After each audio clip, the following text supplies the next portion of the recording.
Hi everyone. Last week, actually it's been 2 weeks ago, I believe I shared with you all what I have experienced as, or what I've come to have or call as a step one experience through this healing in the mind of A Course in Miracles. And I don't know if I shared this on the video before, but I was thinking about it this morning. A couple of weeks ago, when I just truly felt that, oh wow, I've had this step one experience where I admitted the problem, I've surrendered, and I'm ready to do something different. There must be a better way, like A Course in Miracles talks about. And just admitting this person defeat. I threw myself on the bathroom and just cried hysterically. And that experience of just complete and total surrender reminded me of what it felt like when I finally came to an understanding that I couldn't fix the problem with drugs and alcohol for myself, that I just had to come to that place, drop to my knees and just completely say, I can't do this, Holy Spirit, I need your help, I need your intervention. And so that leads me to what I have begun to see as very much at step one in this mind healing journey with A Course in Miracles. And step two says that I came to believe in a power greater than myself. Actually, it says I came to believe in a power greater than ourselves that could restore us to sanity. And I'm at that place where there is beginning to be this surge of hope, which is actually the principle behind step two in the 12-step program. And I can see this renewal, this surge of hope and this willingness to believe that I can't do it. This person, this personality, this body can't heal my mind, but I can surrender to that power greater than myself that can restore my mind and heal my mind. And I have had beautiful miracles and experiences with this. And something I actually felt to share with you all about step two from the big book on page 52. And then I'm going to read something from A Course in Miracles. So on page 52, it says, we were having trouble with personal relationships. We couldn't control our emotional natures. We were a prey to misery and depression. We couldn't make a living. We had a feeling of uselessness.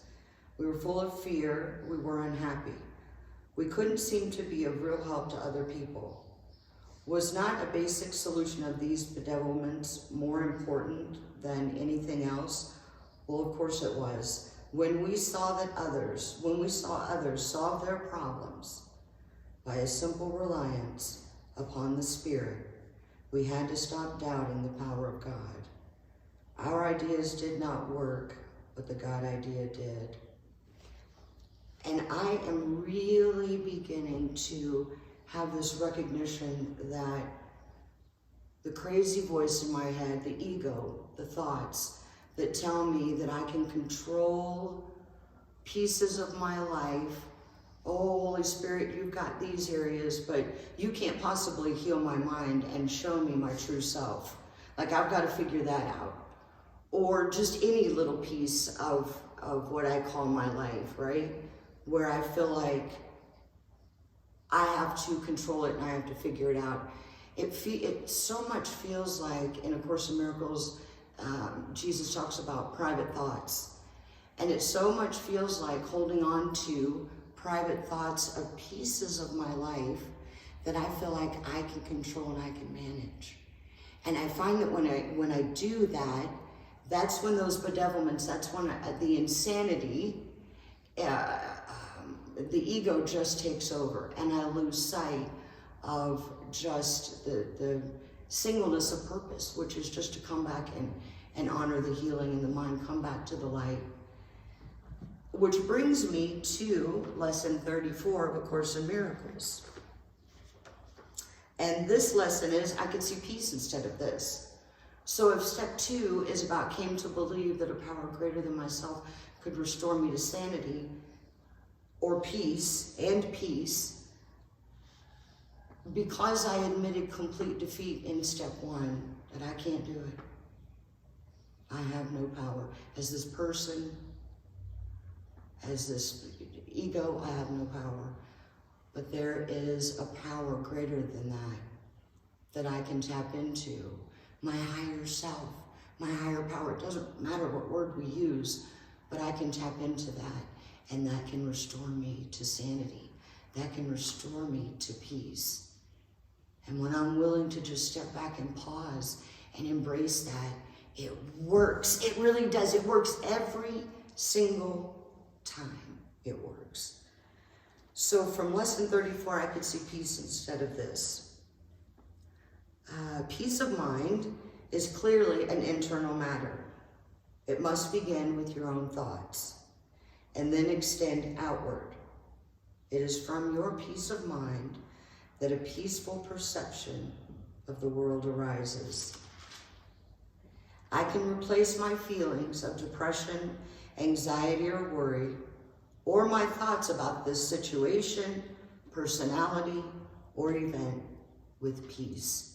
And I believe, and I'm willing to believe, and I honor that in step 2. I'm willing to believe that Holy Spirit, Spirit of the universe, can restore me to peace and sanity in each moment when I choose that for myself. I choose peace instead of this.